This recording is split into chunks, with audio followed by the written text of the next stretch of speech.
तो फ्रेंड्स, कैसे हैं आप सब। आशा है आप लोग अच्छे होंगे। तो आज हम लोग BSc first year semester first chemistry के इम्पोर्टेंट एमसीक्यू प्रैक्टिस करेंगे विद एनालिसिस। एक एक क्वेश्चन को अच्छे से समझेंगे। तो पहला क्वेश्चन है, in which D localization of positive charge is possible. ये चार ऑप्शन दिए हुए हैं। इन कंपाउंड में किसमें पॉजिटिव चार्ज डी लोकेलाइज कर सकता है, उसको चूज करना है। तो पहला ऑप्शन हम लोग देखेंगे। इसमें देखिए, पॉजिटिव चार्ज नाइट्रोजन पे है। नाइट्रोजन ऑलरेडी 4 बॉन्ड बना चुका है, 3 हाइड्रोजन से 1 नाइट्रोजन से। एक कार्बन यहाँ पे जो बेंजीन का कार्बन है, नाइट्रोजन और कार्बन के बीच में बॉन्ड है, और 3 हाइड्रोजन से। तो मैक्सिमम बॉन्ड 4 इसके बन चुके हैं नाइट्रोजन के। अब ये बॉन्ड नहीं बना सकता है। अगर इस पॉजिटिव चार्ज को ख़त्म करने के लिए मान लो इसको, इस बॉन्ड को यहाँ शिफ्ट किया जाए, तो 5 बॉन्ड तो नाइट्रोजन रख नहीं सकता। तो ये ऑप्शन सही नहीं होगा, क्योंकि इसमें डीलोकेलाइजेशन ऑफ पॉजिटिव चार्ज नहीं हो रहा है। सेकंड ऑप्शन है, इसमें भी देखिए 4 बॉन्ड ऑलरेडी बने हुए हैं, तो इसमें भी संभव नहीं है। फिर इसमें देखिए, इसमें ऑक्सीजन के पास 2 H2 और इधर एक कार्बन से बॉन्ड लगा हुआ है। तो 2 1 3 बॉन्ड बने हुए हैं, मतलब 3 बॉन्ड में कितने इलेक्ट्रॉन हुए, 6 इलेक्ट्रॉन, और एक लोन पेयर है, 6 2 8। ऑक्सीजन का ऑक्टेट पूरा है, इसके पास 8 इलेक्ट्रॉन ऑलरेडी प्रेजेंट है। अगर इस बॉन्ड को यहाँ शिफ्ट करें तो पॉजिटिव चार्ज हट सकता है। लेकिन जब ये बॉन्ड शिफ्ट करेंगे तो यहाँ डबल बॉन्ड आएगा, तो 8 और 2 10 इलेक्ट्रॉन हो जाएंगे, जो कि अनस्टेबल हो जाएंगे। तो इसमें भी पॉजिटिव चार्ज डीलोकेलाइज नहीं करेगा। अब लास्ट ऑप्शन है फोर्थ। इसमें देखिए, इसमें इस पॉजिटिव चार्ज को आराम से ख़त्म किया जा सकता है। किस तरह से, ये निगेटिव चार्ज भी यहाँ उतर सकता है, क्योंकि इसके पास कितने 2 लोन पेयर हैं, 2 2 4 और 2 6 और 2 8। तो इस तरह से ये जो माइनस चार्ज है, इसका मतलब है इसके पास 2 लोन पेयर, एक लोन पर है। माइनस का चार्ज का मतलब होता है 2 इलेक्ट्रॉन्स, यहाँ पे एक लोन पेयर। तो 2 2 4 2 6 इलेक्ट्रॉन्स हैं, और एक बॉन्ड के 2 इलेक्ट्रॉन 8। अगर इस बॉन्ड को, इस माइनस चार्ज को यहाँ पे उतारा जाए, तो पॉजिटिव इसका चार्ज ख़त्म हो जाएगा, और बॉन्ड इसके पास 2 हो जाएंगे। तो यहाँ से जो है 2 2 4 इलेक्ट्रॉन और 2 बॉन्ड के 4 इलेक्ट्रॉन, 8 इलेक्ट्रॉन होंगे। तो ये पॉसिबल है। यहाँ पे आप डीलोकेलाइजेशन आप पॉजिटिव चार्ज कर सकते हो, पॉजिटिव चार्ज को यहाँ हटा सकते हो। Question number 2, resonance stabilised X cation is. इनमें से कौन सा कैटायन रिजोनेंस से स्टेबलाइज्ड है। तो पहला ऑप्शन देखिए आप, पहले ऑप्शन में नाइट्रोजन से 4 बॉन्ड बने हैं, मतलब ये रिजोनेंस कर सकता है। ये डबल बॉन्ड अगर यहाँ पे शिफ्ट करे तो इसके पास 5 बॉन्ड हो जाएंगे, जो कि पॉसिबल नहीं है। तो यहाँ भी नहीं कर पाएगा रिजोनेंस। यहाँ देखिए, सेम स्ट्रक्चर जैसे पहले था।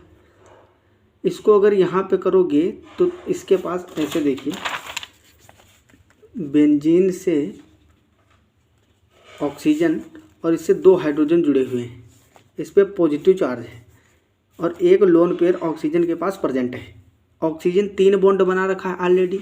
तो तीनों बॉन्ड के इलेक्ट्रॉन कितने हुए, 2 2 4 2 6 और 2 ये लोन पेयर वाले इलेक्ट्रॉन। तो 8 इलेक्ट्रॉन इसके पास ऑलरेडी प्रेजेंट है।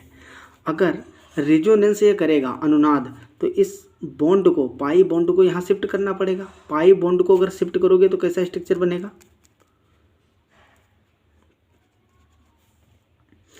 इस तरह से यहाँ डबल बॉन्ड बन जाएगा।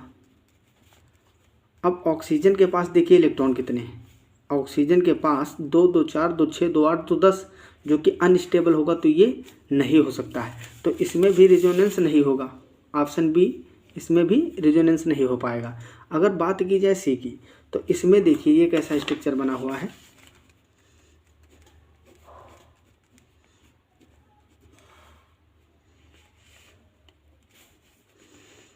यहाँ पे इस पर पॉजिटिव चार्ज है, ठीक है, नाइट्रोजन पे, और इससे जुड़ा हुआ हाइड्रोजन।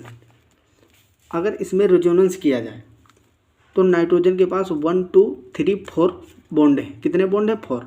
अगर 4 बॉन्ड हैं, इस डबल बॉन्ड को नाइट्रोजन पे ही शिफ्ट कर दिया जाए, क्योंकि नाइट्रोजन एक लोन पेयर आराम से लग सकता है। नाइट्रोजन में कितने 5 इलेक्ट्रॉन्स होते हैं ना, इस तरह से बैलेंस सेल में। तो अगर इस पर शिफ्ट कर दिया जाए तो इसका पॉजिटिव चार्ज ख़त्म हो जाएगा। रिंग से पॉजिटिव चार्ज खत्म हो जाएगा और इसके पास लोन पेयर आ जाएंगे। तो ये आराम से, अब देखो इसके पास कितने इलेक्ट्रॉन हैं, नाइट्रोजन के पास 1 2 3 बॉन्ड, 3 दूना 6 और 2 इलेक्ट्रॉन, 8 इलेक्ट्रॉन है, मतलब ये स्टेबल है। तो इसमें रिजोनेंस पॉसिबल है, तो option C is correct. Question number 3, which of the following is not the correct resonating structure of C6H5NH2। अगर इसके रिजोनेटिंग स्ट्रक्चर आप बनाओगे तो जो ऑप्शन सी है ये करेक्ट होगा, क्योंकि कभी भी ये नाइट्रोजन है, इसके पास लोन पेयर होता है ना। देखो ऐसे देखो, एनिलीन का स्ट्रक्चर बना हुआ है, बेंजीन के ऊपर जब NH2 अमीन लगता है तो इसको बोलते हैं एनिलीन। अब इसके पास 2 इलेक्ट्रॉन्स होते हैं, एक लोन पेयर नाइट्रोजन के पास, तो ये इसमें उतरेंगे, तो ये यहाँ पे इकट्ठा होगा, यहाँ पॉजिटिव चार्ज, यहाँ पे निगेटिव आएगा और नाइट्रोजन पे पॉजिटिव आएगा। अगला रिजोनेटिंग स्ट्रक्चर कैसे बनेगा, अनुनादी संरचना, नाइट्रोजन NH2, नाइट्रोजन पे प्लस आएगा क्योंकि इसके इलेक्ट्रॉन चले गए हैं, यहाँ पे डबल बॉन्ड फॉर्म होगा और यहाँ पे ए पाई बॉन्ड शिफ्ट हुआ, तो इस कार्बन पे कैसा चार्ज आएगा, निगेटिव। इस तरह से आप जब रिजोनेटिंग स्ट्रक्चर बनाओगे तो ऑर्थो पे, दोनों ऑर्थो पे और पैरा पे निगेटिव चार्ज आएगा, लेकिन मेटा पे कभी, ये जो मेटा पोजीशन है मेटा, इस पे कभी भी निगेटिव चार्ज नहीं आता है जब नाइट्रोजन अगर लगा है बेंजीन से। तो यहाँ देखिए ये जो सी ऑप्शन है इसमें मेटा पे दिखाया हुआ है निगेटिव चार्ज, तो ये इनकरेक्ट है। क्या है, इनकरेक्ट है। इसमें पूछा not the correct resonating structure of aniline, तो राइट आंसर हो जाएगा ऑप्शन सी। क्वेश्चन नंबर 4, देखिए जो अच्छे से पढ़ा रहेगा उसी को समझ में आ रहा होगा, बाकियों के तो ऊपर से निकल जा रहे होंगे question. Question number 4, stability order of the following species, इसमें से कौन ज़्यादा स्टेबल है। रिजोनेटिंग स्ट्रक्चर बनाए हुए हैं 3, एक ही कंपाउंड है, तो इसमें कौन सा ज़्यादा मोस्ट इलेक्ट्रो, देखिए नाइट्रोजन, सल्फर, ऑक्सीजन, ये तीनों इलेक्ट्रोनिगेटिव एटम्स हैं। इसमें से मोस्ट इलेक्ट्रोनिगेटिव एटम कौन सा है, ऑक्सीजन, सबसे ज़्यादा ऑक्सीजन, इसके बाद में है नाइट्रोजन, फिर है सल्फर। यह है इलेक्ट्रोनिगेटिविटी ऑर्डर, ऑक्सीजन सबसे ज़्यादा, फिर नाइट्रोजन, फिर सल्फर। तो इलेक्ट्रोनिगेटिव एटम पर जितना ज़्यादा इलेक्ट्रोनिगेटिव एटम है उस पर निगेटिव चार्ज स्टेबल होता है। जितना ज़्यादा निगेटिव चार्ज होगा इलेक्ट्रोनिगेटिव एटम पे तो उतना ही ज़्यादा स्टेबल होगा। तो यहाँ देखो पहले वाले में सल्फर और ऑक्सीजन पे है, फिर दूसरे वाले में सल्फर और नाइट्रोजन, तीसरे वाले में सल्फर, नाइट्रोजन और ऑक्सीजन पे है। तो सबसे ज़्यादा इलेक्ट्रोनिगेटिव एटम है ऑक्सीजन, फिर है नाइट्रोजन, तो ये मोस्ट इलेक्ट्रोनिगेटिव है। इनका कॉम्बिनेशन जो है ये बहुत ज़्यादा स्टेबल हो जाएगा कंपेयर टू इन दोनों की। इसमें देखिए नाइट्रोजन फिर सल्फर, तो इसमें नाइट्रोजन और सल्फर है, इसमें ऑक्सीजन और सल्फर। तो इन दोनों के कंपैरिजन में ऑक्सीजन और नाइट्रोजन ये दोनों ज़्यादा स्टेबल हो जाएंगे। तो पहला तो आपका सीक्वेंस हो जाएगा थर्ड, इसके बाद में कौन आएगा, ऑप्शन तो आपका थर्ड करेक्ट हो जाएगा। इसके बाद में अगर देखा जाए तो ये फर्स्ट वाला आएगा, क्योंकि इसमें ऑक्सीजन ज़्यादा निगेटिव है और इसमें ऑक्सीजन पे निगेटिव चार्ज अब्सेंट है, तो इससे ज़्यादा ये होगा सेकंड, फिर उसके बाद में आएगा फर्स्ट, फिर बाद में आएगा second. Question number 5, hyper conjugation is possible in सब में हाइपर कंजुगेशन किस में हो सकता है।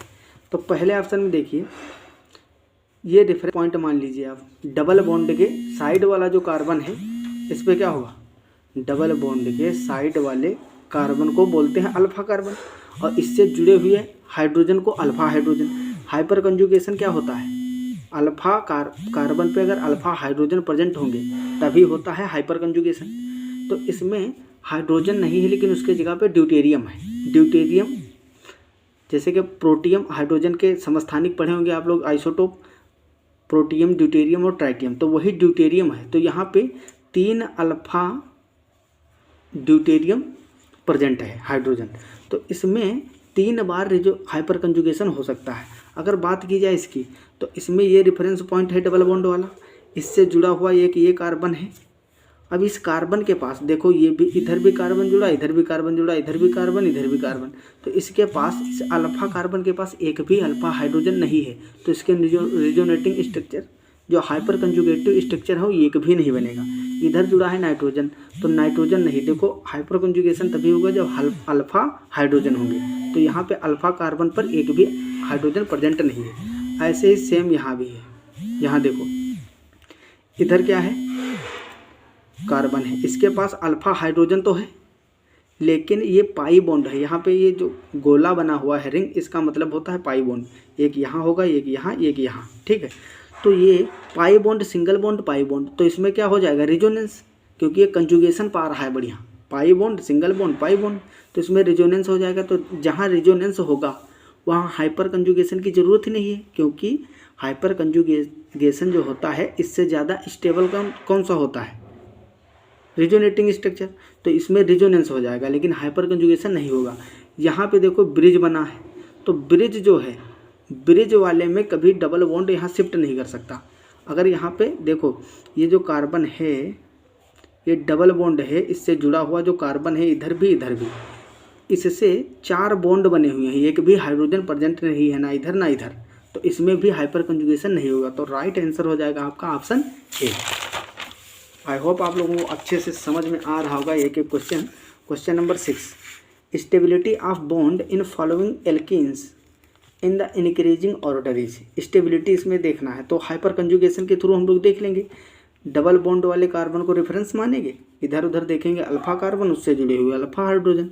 तो ये क्या है, अल्फा कार्बन, अल्फा कार्बन, तो इसमें 3 हाइड्रोजन है अल्फा, इसमें 3, तो अल्फा हाइड्रोजन इसमें कितने हुए, alpha hydrogen is equal to 6। बात करें इसकी तो इसमें डबल बॉन्ड से 4 कार्बन जुड़े हैं, सबके पास 3 हाइड्रोजन, मतलब 12, 3 3 6 3 9 3 12। अल्फा हाइड्रोजन कितने हो गए, 12।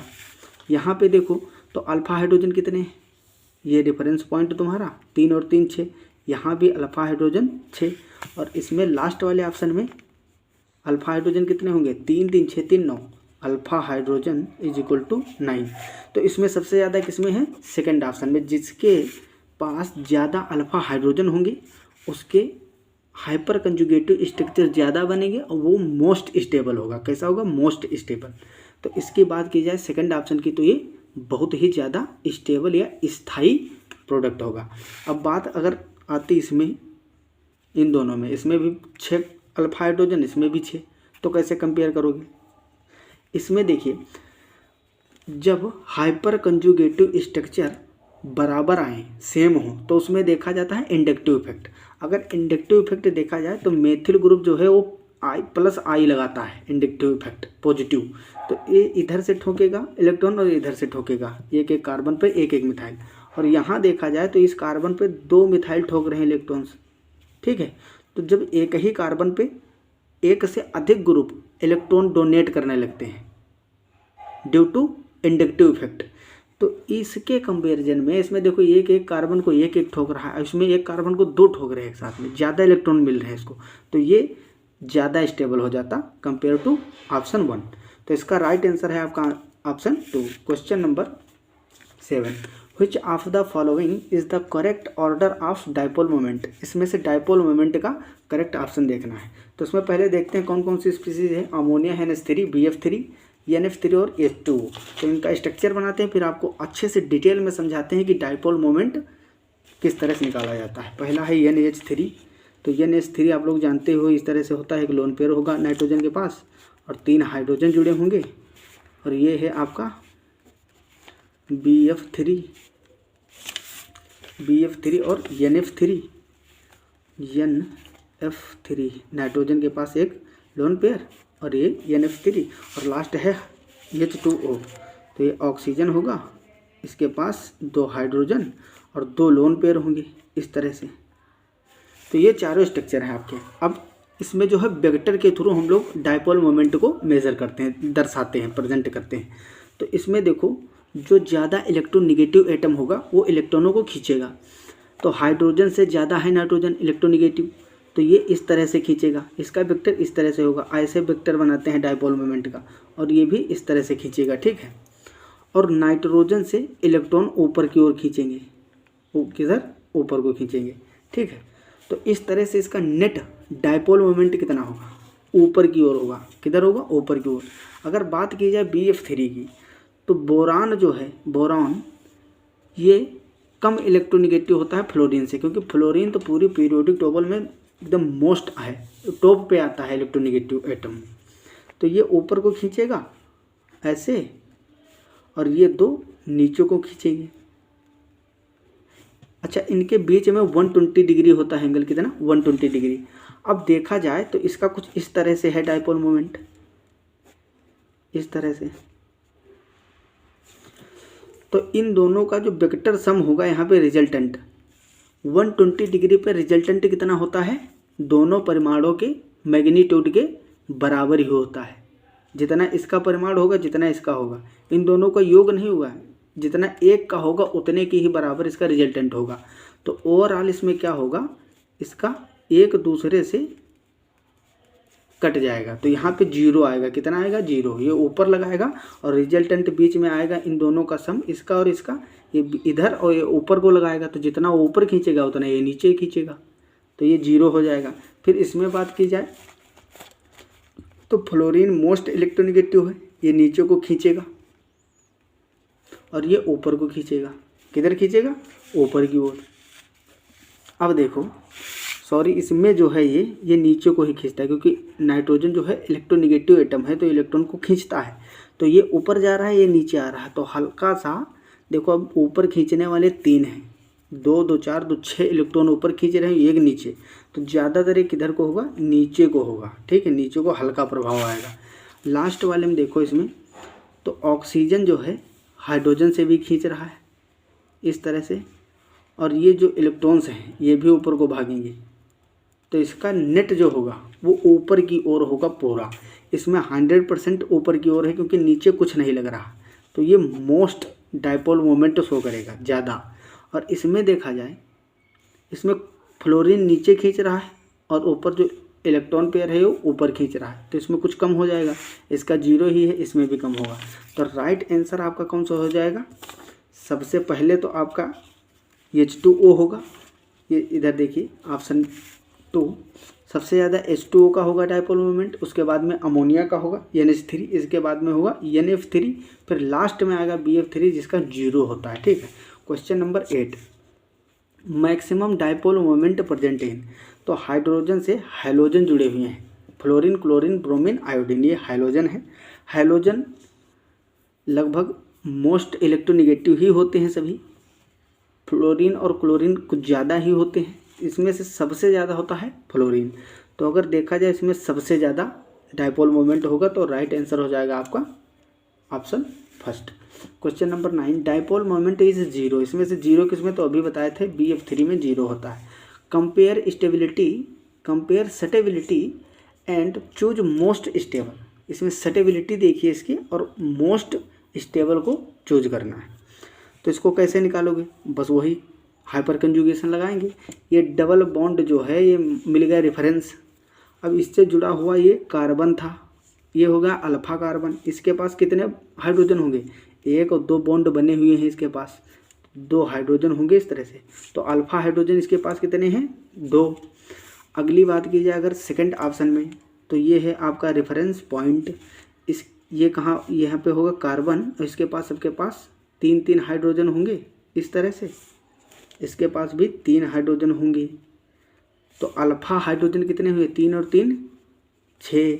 इसके पास ये रेफरेंस पॉइंट, इसके पास भी कितने, 3 और 3 6। यहाँ पे CH3 होगा और यहाँ भी CH3, और यहाँ पे कितने होंगे, 3 3 6 3 9। तो 9 हाइपर कंजुगेटिंग स्ट्रक्चर बनेंगे, इसके 6 बनेंगे, इसके भी 6 बनेंगे और इसके 2 बनेंगे। तो सबसे ज़्यादा किसके हैं, 9 वाला। तो राइट आंसर हो जाएगा option 4। Which one of the following has least ionic radius? इनमें से सबसे कम आयोनिक रेडियस किसकी होगी। तो आयोनिक रेडियस की बात की जाए तो ये सब आइसो इलेक्ट्रॉनिक स्पीसीज है।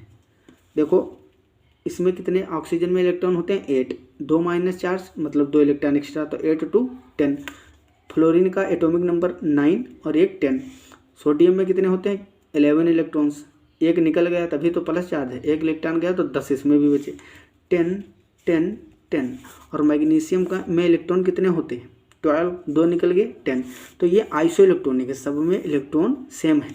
तो आइसो इलेक्ट्रॉनिक स्पीसीज की जब बात आती है तो उसमें किस तरह से हम लोग देखते हैं कि किसकी रेडियस लीस्ट है और किसकी हाईएस्ट है। जिस पे ज़्यादा पॉजिटिव चार्ज होगा, जिस पे पॉजिटिव चार्ज ज़्यादा होगा उसकी रेडियस सबसे कम होगी। ठीक है, तो option number D is correct. देखो इधर देख लो, charge positive charge is inversely proportional to ionic radius. देखो चार्ज जितना बढ़ेगा, पॉजिटिव चार्ज जितना ही बढ़ेगा उतने आयोनिक रेडियस घटेगी। आइसो इलेक्ट्रॉनिक के लिए हर जगह वैलिड नहीं है फार्मूला, ठीक है। तो इस तरह से आप लोग देख सकते हो, इसको इस तरह से भी समझ सकते हो। मान लो ये था आपका प्रोटॉन, इसके चारों ओर सेल होंगी, हम एक ही सेल में दिखा दे रहे हैं आपको सारे इलेक्ट्रॉन, ठीक है। तो इसमें जब इलेक्ट्रॉन होंगे जिसके पास पॉजिटिव चार्ज ज़्यादा होगा तो मतलब प्रोटॉन इसमें, अब देखो इस पर टू प्लस चार्ज है, मतलब इसके पास 2 प्रोटॉन एक्स्ट्रा होंगे, और इलेक्ट्रॉन सबके पास बराबर हैं, 10 इलेक्ट्रॉन है बाहर सेल में बाहर, और इसके पास प्रोटॉन ज़्यादा हैं 2। तो जब ज़्यादा प्रोटॉन होंगे तो इलेक्ट्रॉनों को ज़्यादा खींच लेंगे, एक्स्ट्रा हैं तो एक्स्ट्रा फोर्स लगाएंगे, इसलिए ये थोड़ा सा सेल अंदर की ओर बढ़ जाएगी। तो इसकी रेडियस जो है ये इस सेल को इधर खींच लेंगे, तो इससे रेडियस इसकी कम पड़ जाती है, ठीक है। Question number 12, decreasing order of stability of O2, O2-, O2+ and O2-2- is. अब देखो इसमें जो मोस्ट निगेटिव एटम होगा उसकी स्टेबिलिटी ज़्यादा होगी, क्योंकि इलेक्ट्रोवेलेंट जो एटम्स होते हैं, आपको इससे पहले अभी बताए थे, जो ज़्यादा इलेक्ट्रोनिगेटिव एटम है उस पर निगेटिव चार्ज स्टेबल होता है। मोस्ट इलेक्ट्रोनिगेटिव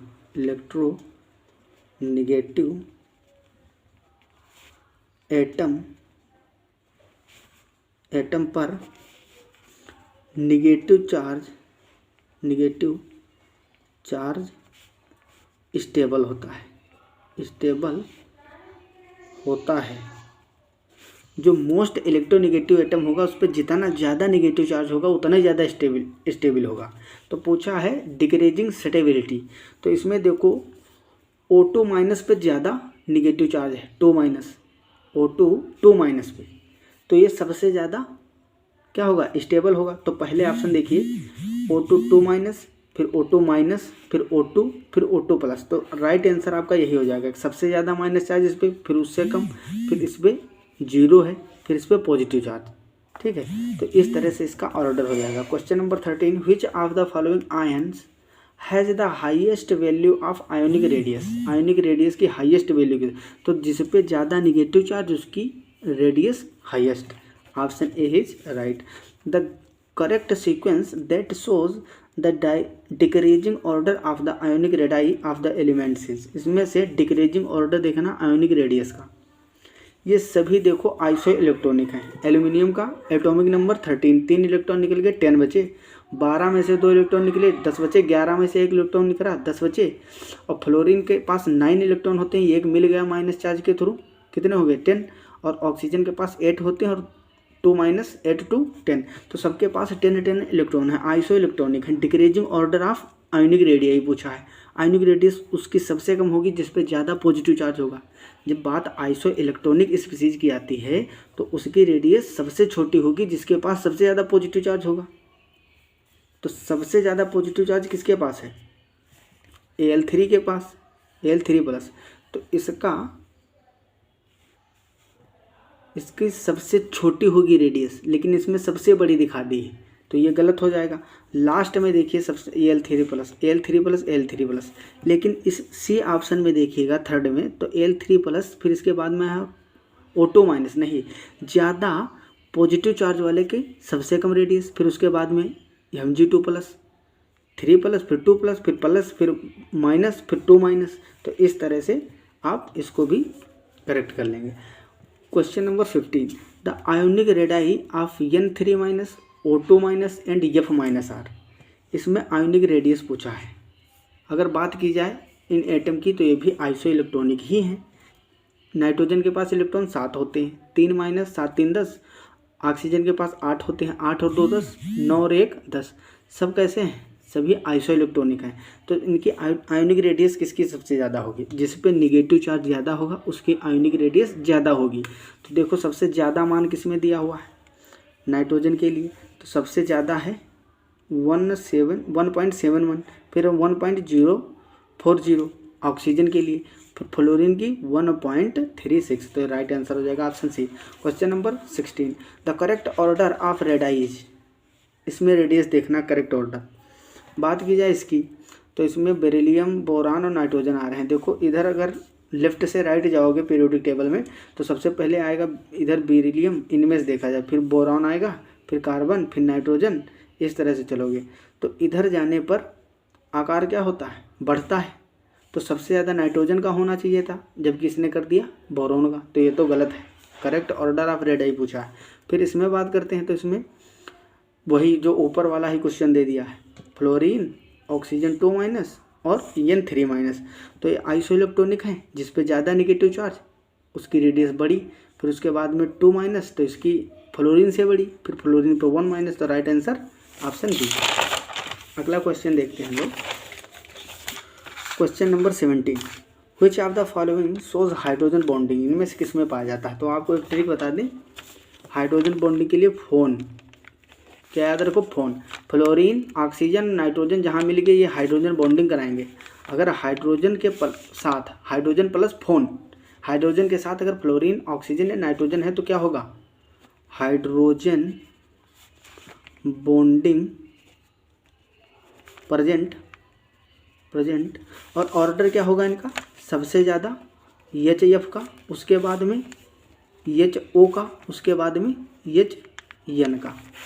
सबसे ज़्यादा मोस्ट स्टेबल कौन सा होगा हाइड्रोजन बॉन्ड, ज़्यादा स्ट्रोंग HF का, फिर HO, फिर उसके बाद में HN। तो इसमें पूछा किस में पाई जाएगी। तो देखो हाइड्रोजन के साथ में फ्लोरीन, नाइट्रोजन, ऑक्सीजन कुछ है, इसमें हाइड्रोजन के साथ फास्फोरस है, ये इसमें हाइड्रोजन बॉन्डिंग होगी ही नहीं। फिर हाइड्रोजन के साथ सल्फर, इसमें भी नहीं होगी। हाइड्रोजन के साथ फास्फोरस बिल्कुल नहीं होगी। हाइड्रोजन के साथ फ्लोरीन पक्का है, बिल्कुल इतनी स्ट्रॉन्ग होगी पूछो ही मत, बॉन्ड तोड़ने के लिए बहुत एनर्जी देनी पड़ेगी। तो अगला क्वेश्चन है, which of the following is not soluble in water. तो वाटर में BaSO4 नहीं सोल्यूबल होता है ड्यू टू लेटिस एनर्जी। आपको पढ़ोगे लेटिस एनर्जी, ठीक है। सोल्यूबिलिटी वगैरह निकालने के लिए पहले फजांस रूल पढ़ो, बहुत सारी चीज़ें फैक्टर्स में लगते हैं। तो ऑप्शन आपका BaSO4 सही हो जाएगा। ये सोल्यूबल नहीं होता है वाटर में, ठीक है, इनसोल्यूबल होता है। आप लोग Fajans rule lecture already upload है, उसको जाके पढ़ सकते हैं, ठीक है, चैनल की प्लेलिस्ट में मिल जाएगा। Question number 19, which has zero dipole moment. इसमें से किसका जीरो डायपोल मोमेंट होगा। H2O का आप जानते ही हो, बताए थे कि जीरो नहीं होता है। फिर बात करेंगे BeF2 की,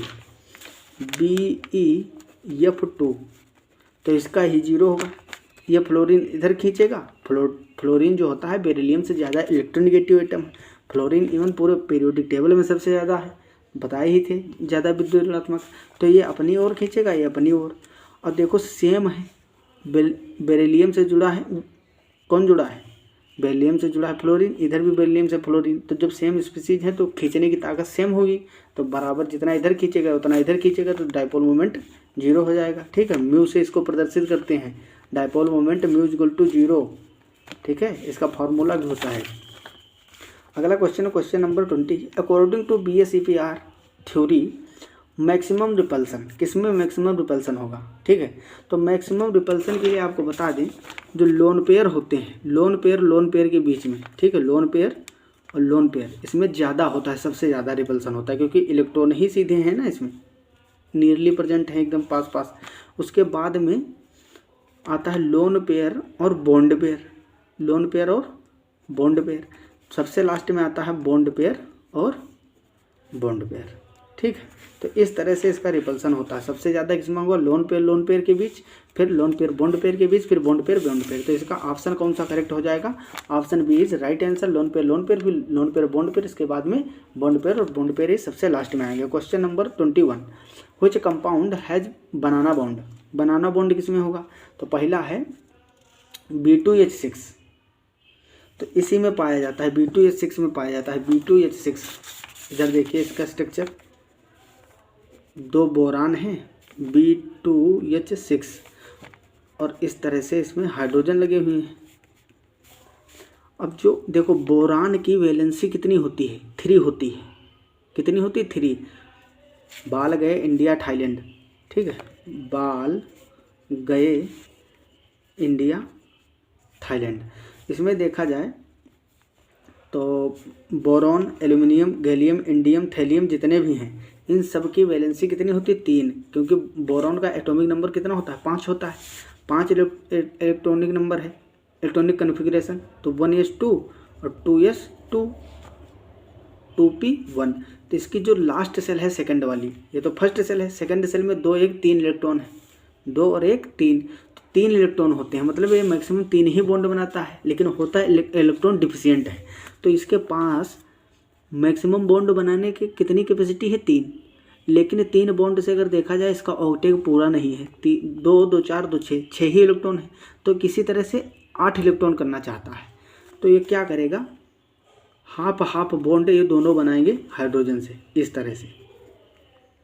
अब देखो एक इलेक्ट्रॉन इसका जुड़ेगा, एक इसका, तो इसके पास 2 2 4 2 6 7 1 8, और इसी तरह से इसका भी हो जाएगा। तो ये केला शेप में है ना, थोड़ा थोड़ा केला शेप में ऐसे बन रहे हैं ना, इसीलिए इसको बोलते हैं बनाना बंध। क्या बोलते हैं, बनाना बंध, यही है बनाना बॉन्डिंग। तो किस में पाया जाता है, B2H6 में।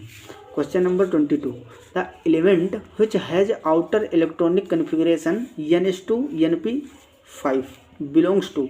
तो इसमें तो लास्ट में दिखेगा है P, जिस सेल में लास्ट में जा रहा है इलेक्ट्रॉन उसी ब्लॉक का होता है, ठीक है। इसी तरह से डिसाइड करते हैं किस ब्लॉक का है, तो P लास्ट में 5 इलेक्ट्रॉन P में जा रहे हैं तो P ब्लॉक का होगा। और वैसे भी देख सकते हो जो लास्ट सेल दिखाया है क्या है, आउटर इलेक्ट्रॉनिक कन्फिग्रेशन, मतलब आउटर सेल की बात कर रहा है। आउटर सेल में कितने इलेक्ट्रॉन है, 5 2 7, 7 इलेक्ट्रॉन किसके पास होते हैं, हेलोजन के पास। हेलोजन किस में होता है, P ब्लॉक में, ऐसे भी निकाल सकते हो। Question number 23, hybridization of carbon in benzene is. Benzene में हाइब्रिडाइजेशन कितना होता है, तो बात करें बेंजीन की, तो ये है स्ट्रक्चर बेंजीन का। इसमें देखते हैं ये डबल बॉन्ड होगा, ये 6 कार्बन है इसके पास, हर कार्बन के पास एक एक हाइड्रोजन होगा, एक एक हाइड्रोजन होगा। ये है बेंजीन का स्ट्रक्चर, सबको पता ही होगा, छोटे छोटे बच्चों को भी पता होता है बेंजीन का स्ट्रक्चर। तो हर कार्बन के पास एक एक पाई बॉन्ड है, देखो इधर भी पाई बॉन्ड है, इस कार्बन के पास भी एक है, इसके पास भी एक, इसके पास भी एक, इसको अगर एक पाई बॉन्ड होगा, अगर pi bond pi is equal to 1, pi bond एक होगा तो कैसा होगा, ये से P2। अगर पाई बॉन्ड 0 होंगे तो कैसा होगा, ये से P3। अगर पाई बॉन्ड होंगे 2 तो होगा ये से P। अगर पाई बॉन्ड 0 है कार्बन के पास तो ये से P3, कैसा होगा, ये से P3। अगर पाई बॉन्ड 1 तो ये से P2, पाई बॉन्ड 2 तो ये से P3, ये से P, खाली SP होगा, ठीक है। तो इस तरह से देखा जाए हर कार्बन के पास एक एक पाई बॉन्ड है जुड़ा हुआ है ना। तो पाई बॉन्ड जब ये एक होगा तो उसमें हाइब्रिडाइजेशन ये से P2 होगा, और हर जगह एक एक, हर कार्बन के पास एक एक जुड़ा हुआ पाई बॉन्ड। तो इस तरह से जितने भी कार्बन है सबका होगा ये P2 संकरण। तो पूरे बेंजीन का ओवरऑल हम बोल देते हैं जैसे P2 hybridization. Question number 24, most stable free radical is. इसमें से कौन मोस्ट स्टेबल है, तो ये देखो फ्री रेडिकल की जो स्टेबिलिटी है और कार्बोकैटायन की स्टेबिलिटी, कार्बोकैटायन और फ्री रेडिकल की स्टेबिलिटी हम लोग हाइपर कंजुगेशन के थ्रू मापते हैं। तो हाइपर कंजुगेशन क्या होता है, जिसमें ज़्यादा अल्फा हाइड्रोजन होंगे। तो जितने R ग्रुप हैं, R का मतलब होता है alkyl group, R is equal to इस तरह से होगा CH3 CH2 CH2, कितनी भी बड़ी चेन हो सकती है ना।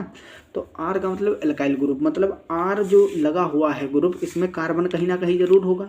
तो जो पहला कार्बन होगा इस फ्री रेडिकल से जुड़ा हुआ पहला कार्बन, उसके पास कुछ ना कुछ हाइड्रोजन होंगे, ठीक है, तो वो अल्फा हाइड्रोजन हो जाएंगे। तो इसमें देखिए 1 2 3 R ग्रुप हैं तो अल्फा हाइड्रोजन इसमें मैक्सिमम होंगे। इसमें 2 R ग्रुप हैं तो इसमें कुछ कम होंगे अल्फा हाइड्रोजन, इसके कंपैरिजन में कम होंगे। इसमें एक ही R ग्रुप है तो इसमें और कम होंगे, और इसमें एक भी R ग्रुप नहीं है। सीधे कार्बन से जुड़े हाइड्रोजन ये अल्फा हाइड्रोजन नहीं होते हैं, पहले इस कार्बन से दूसरा कार्बन एक जुड़ा हो, फिर उस पर जुड़े हुए जो हाइड्रोजन होते हैं वो अल्फा हाइड्रोजन होते हैं। तो राइट आंसर हो जाएगा ऑप्शन A। आई होप आप लोगों को बहुत ही अच्छे से समझ में आ गई होगी एक एक चीज़। तो हमारा और आपका प्यारा सा क्यूट सा channel BSc world Amar Singh, इसको आप लोग लाइक और शेयर कर दीजिए, अपने फ्रेंड के साथ शेयर कर दीजिए ताकि उनकी भी हेल्प हो सके। और अगर आप अभी तक सब्सक्राइब नहीं किए हैं चैनल को तो सब्सक्राइब कर दीजिए, और अच्छे से पूरे कंसंट्रेशन के साथ पढ़ाई करते रहिए। और आपको इसमें कमेंट बॉक्स में लिंक मिल जाएगी टेलीग्राम की, जहां आपको नोट्स इसके प्रोवाइड कर दिए जाएंगे। ठीक है, तो अच्छे से पढ़ाई करते रहो। All the very best. मिलते हैं अगली क्लास में, तब तक के लिए ओके बाय।